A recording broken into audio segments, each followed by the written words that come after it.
Yeah, but you get to remember all the stuff that has been taken out. Yeah. You know? Oh, cute. Wait. You can see her sauce.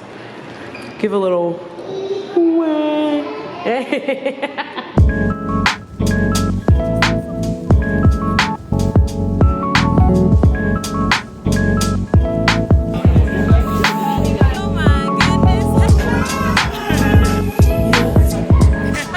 So today for you guys, I have 24 recommendations from my lovely 6 months here in New York. Yay! A lovely little milestone. Thankfully with my job, I get the amazing opportunity to just try out so many new events and pop-ups and restaurants that come to New York. And I've compiled some of my favorites. This is especially for those of you guys that are looking to come to New York and want to do something that isn't a tour, that isn't a museum per se. This is really ideal for if it's your second or third time coming to the city, and some of the things that I know some of my friends who were born and raised here also would recommend. 1, 2, 3, keep it going now. So first things first, food. This is the most important spot because there's so many food options here in New York, but I think that there are some really interesting ones if you're wanting to mix and match some fun activities as well as some really good food. Okay, starting off strong, here is one of my absolute favorite places to take friends and family, Koneko. Koneko is really cool because all of the cats in this cat cafe, which is also one of the very few, if not only cat cafe in New York, all of the cats here are up for adoption. You get to sit and play with them for an hour reservation, but they also have a variety of different events. So if you want to enjoy the Japanese-inspired menu while you sit and play with some cats for an hour, it's totally great, and it's like $25. Flippers is one of the ones that I actually discovered through TikTok, and they're known for their famous souffle pancakes. We got there right when they opened, and there was still a line out the door. Thankfully, we were able to get in pretty soon because it was just myself and my grandma, but the cafe is super spacious and it has a really diverse menu.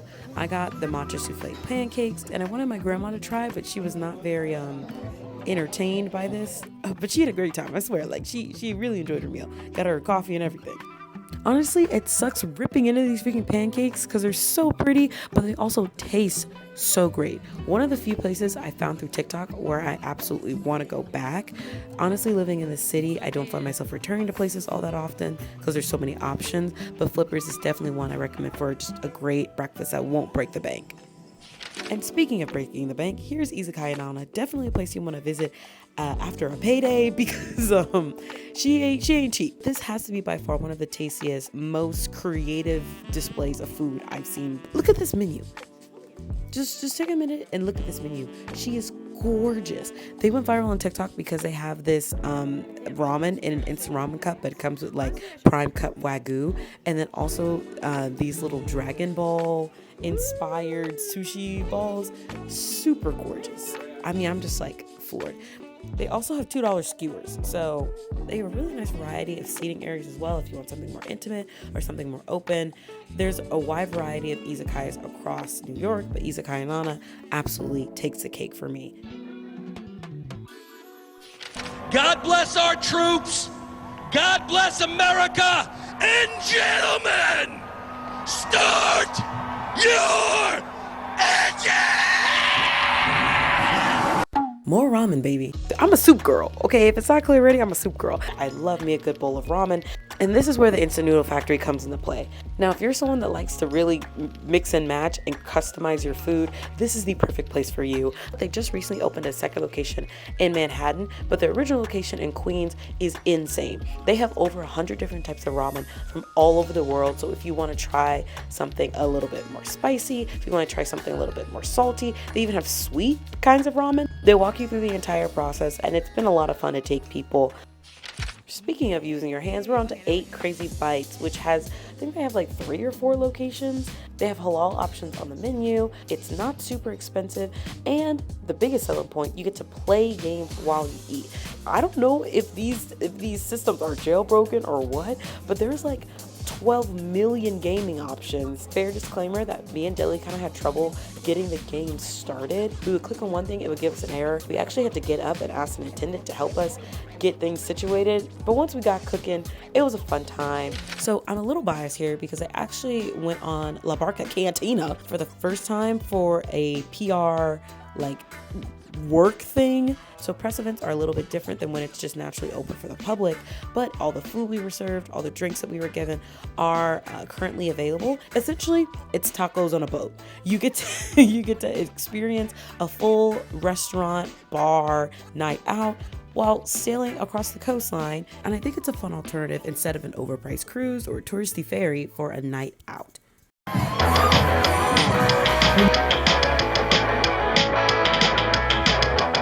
So for those of you guys that really crave something more visual to your itinerary but don't really have the money for a Broadway show and don't want to see a movie, here are some really awesome entertainment-based activities that I really enjoyed.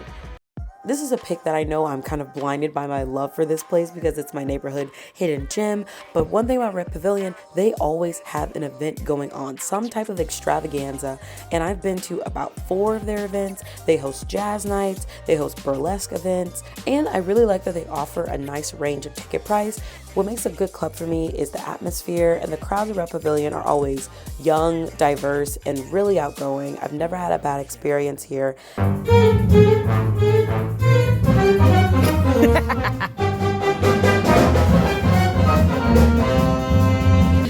Wednesday, Thursday, Friday, Saturday, only. Wednesday, Thursday, Friday. Where do I even begin about Drunk Shakespeare? Drunk Shakespeare, I don't even know if you can classify as off-Broadway, but it definitely is off something. This show is absolute chaos in the best way, though. As a child of someone that teaches British literature in school, I'm pretty familiar with Shakespeare, so seeing it off 2 beers and 3 shots was a very interesting experience. There's so much improv and fun in this show.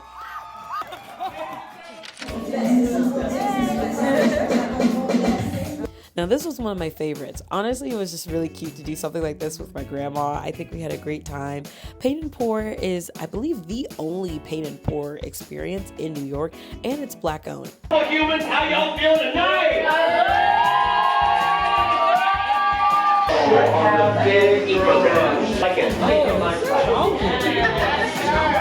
You want to walk me through your work?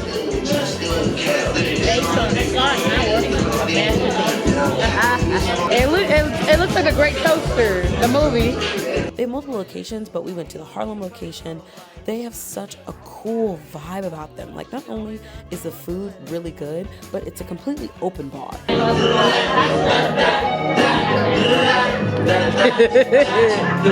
hard to swallow, Michael. Oh my God. I'll take it. Okay, call them. There was a lot of things that my grandma wanted to see while she was here with me in New York, but I was kind of worried about us being able to see everything with the time we had, so why not book a tour and get it all done in one foul swoop in the comfort of this little Bridgerton-like experience. The one caveat being, I felt like we were completely hoed with our seats. I feel like the seats we were given absolutely should have been discounted. It feels like everyone else is upstairs and we're in like our own little cubby. Like, it's fine, It's lovely. but I'm like, it's a tour. Are we gonna hear? Yeah, I think they get on the microphone. So that clock is actually a lot bigger than you think it is. See, this is why I don't because love this that spot. You have to actually a lean door in that and see opens that. so that somebody can come out. Thankfully, our server had treated us to a little bit more of the premium experience, which I appreciate. I think what they offer is really cool and the theme is really fun, but my grandma had a great time, which is really all that mattered to me. Which is the most expensive place in the entire world to go shopping. And unfortunately for my boyfriend, if you look up, you're gonna see the design by I watch them grow. Say no sparkling cider. It's up To you, New York, New York. Okay, let's try it. We'll push this in and then we'll pull this out. There we go. Another one of my neighborhood favorites is Wonderville. I could gush about Wonderville all day and night. Every single game in this arcade is completely independently developed. So these are some of the only places you're going to find some of these games. And it's really amazing because some of these games are even created by college students. During their happy hour, I think their drinks are like $8. They don't have a door entry fee. Their code check is free. They have in-house tournaments, DJ nights, local artist nights. It's also just like a vibe every time I've gone and I've taken my friends.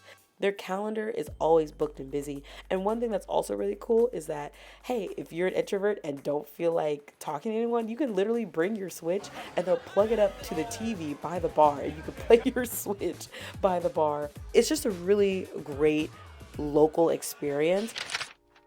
After talking to some of my friends that have come and visit me, here are some options that I realize people actually don't check out. I'm mainly highlighting museums here in this section because I think that some museums have exhibits that obviously are only around for a limited time, but I highly recommend visiting. I think any and everyone should definitely have some type of museum stop on their itinerary. When my grandma was here, I took her to the Spike Lee exhibit that the Brooklyn Museum was hosting, and it was one of, if not the best exhibit I've ever attended in my life. Everything in the exhibit was from Spike Lee's personal archive, personal collection. Obviously, in the book of Black filmography, Spike Lee has a massive chapter. It's really cool to see behind the scenes of like the movies, the props, his life and legacy. And this is going to be an exhibit that I know by the time this video comes out will be gone. But Spike Lee literally lives in Brooklyn, so he'll probably be back.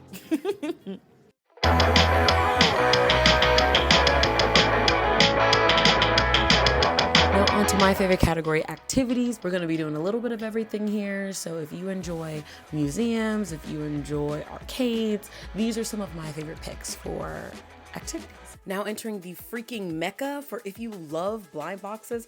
Oh my God, this is probably the hardest experience I've ever had, just like resisting the urge to just buy everything. I really like the area because you're in Flushing, so it's nice and casual. You can go eat, visit some shop, and then once you're done, come check out Tesso X.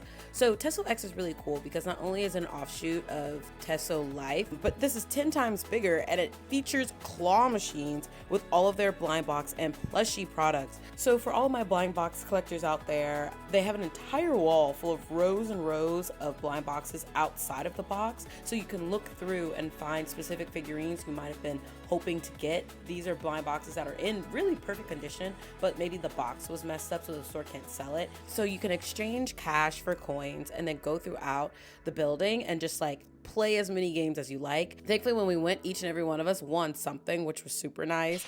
Next up, I took Deli to a Tipsy Scoop Sundae making class. Tipsy Scoop is really cool because they serve alcoholic ice cream. So in this class, with just the two of us, mind you, we came at like maybe 12 o'clock on a Friday, so no one else was there but us. But on top of that, there are games that you play. It's a great vibe. So I would expect maybe like a coupon or maybe max a pint of ice cream, but you're already getting that. Deli won a whole cooking book. You get to pick your own alcoholic beverage to sip on while you make the sundaes. You get 2 sundaes of your choice. We did the cake batter and like mango sorbet. You get to take the ice cream home with you. You also get to keep the glass. We got so much out of this. It was a really fun time. And these scoops of ice cream low-key be sneaking up on you, but it's in the name, so what do you expect? Any of these sort of like photo oppy type experiences can absolutely be hit or miss. One thing that I think is really cool about this is because some of these type of experiences you could only find in New York. I honestly really enjoyed how active it was compared to some of the other photo oppy museum experiences that I've gone to. There was actually a lot to keep you engaged and entertained throughout everything. So you get to explore a lot. You get to touch and run around and jump and act like a kid. Walking through there, it's so weird to describe. I'm not even gonna hold you. It felt like Willy Wonka's chocolate factory. Listen up, quiet down. Actually, Reverse it. Probably the most TikTok-y pick out of everything in this video today, we have Bee-Craft. Bee-Craft is really cool because there are so many options in the building itself, but it's blown up on TikTok so many times that it is packed in there. And the annoying part is people just stand around. There's not a lot of room to maneuver, and it's hot as hell in there. I recommend if you go, get your charms, pick your chain, and do it at home. Best believe, I understand there's a lot to look at, but you gotta go in there with a plan. Do you want a bracelet, earrings, necklace, a ring? You can make whatever you want in B-Craft. And I think having so many options stumps a lot of people, but we ain't got time for that. So it was nice to be able to just bring this home at the end of the day, kick back, watch a show, drink some wine, just talk and make your little creations.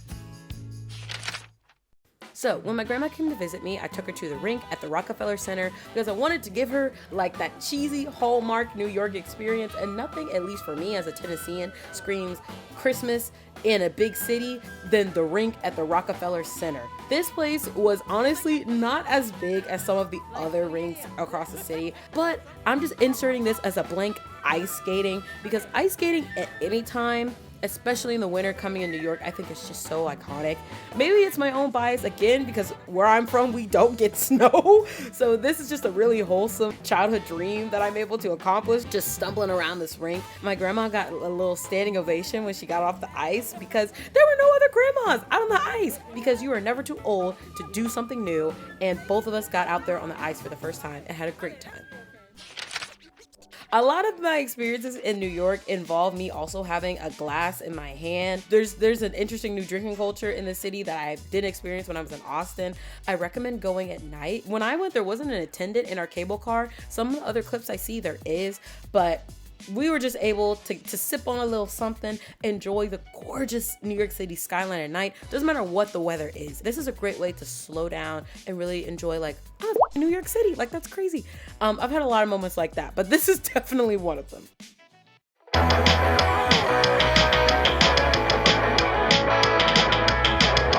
So I'm gonna be really honest with you, I don't spend a lot of my money or time on shopping. However, whenever I have friends and family come and visit me, we end up doing a lot of shopping. So these recommendations may be a little bit biased, but if you're looking to spend some money and grab a souvenir here in New York, here are some of my favorites. Some may say cliche, I say iconic. The Strand Bookstore is one of the oldest, biggest bookstores in New York City. It is 3 stories tall. It is every genre you could possibly think of. There are webtoons that I didn't even know had hardback editions. They carry a lot of limited edition series as well, and they're a gorgeous selection of vintage books. On the topic of books, Kinokuniya for all my weebs out there. Again, this might be cliche. There are Kinokuyas all over the country now, but this Kinokuniya is special because it's 3 stories, has a cafe. So the first floor, basically your standard bookstore type energy. On the 3rd floor, going up the escalator, you're going to find all of your manga, all your weeby shit. And on the base floor, for anyone that loves scrapbooking, journaling, is just on this floor. Any of my friends that even remotely are interested in Studio Ghibli or anime, I always take to Kinokuniya. Dan's parents' house is interesting because it's in City Island, which is the most coastal, Destin, Florida feeling place for still being technically in the Bronx, New York City. And Dan's parents' house specifically carries vintage and collectible toys. They have a beautiful record collection as well as some limited edition figurines that you can only find here. Back into the city, however, let's talk about Japan Village, which is a really great hub for food, activities, culture, lifestyle. You can buy makeup products here. Everything really pops off on the 2nd floor, which is where you can find Book Off. I honestly prefer their Manhattan location a little bit more because it's bigger and there's more to select from. But if you want a cool place to find figurines while also listening to some karaoke, while also playing some crane games, Japan Village is the perfect place for that. Industry City is another amazing area if you just want a lot to do. I'm someone that loves to take my friends to areas where they have a lot of options, and that is the thing I love about Japan Village. K-Town is insane because in this maybe 2 to 3 block radius, I would gather to say easily there's over 50 businesses that you could pick from. There's cafes, there's hot pot, there's bookstores, there's everything. And it's so much fun because you can honestly find something for everyone. I've also included some of my personal favorite spots that I've gone to in K-Town. I work pretty close to K-Town, so I'll be here on just like for a lunch day and I never get bored. And in our bonus little entry, I'm including the Nintendo store, but also a slight shout out to the Line Friend store. The Nintendo store is so much fun because I think it's just like you can only find shit like this here in New York. I think it's so cool. If you have a friend that is a fan of Zelda, Mario, any of these beloved characters that we grew up with, you want to take them to the Nintendo store. There are some products that you can only find in New York, and you get to try out some of the newest games and consoles at the flagship store. Alrighty, thank you so much for watching this video. There's so many more things I feel like I have to learn when it comes to living in New York and exploring the city. There's so many things to explore, and honestly, I find myself never visiting the same place twice. So there's definitely more to come when it comes to my recommendations, but I do hope that some of these are new, and you can hopefully find some fun options for if you're trying to build an itinerary for your next trip to the city. You're a star. I just wanna show you you are. You should.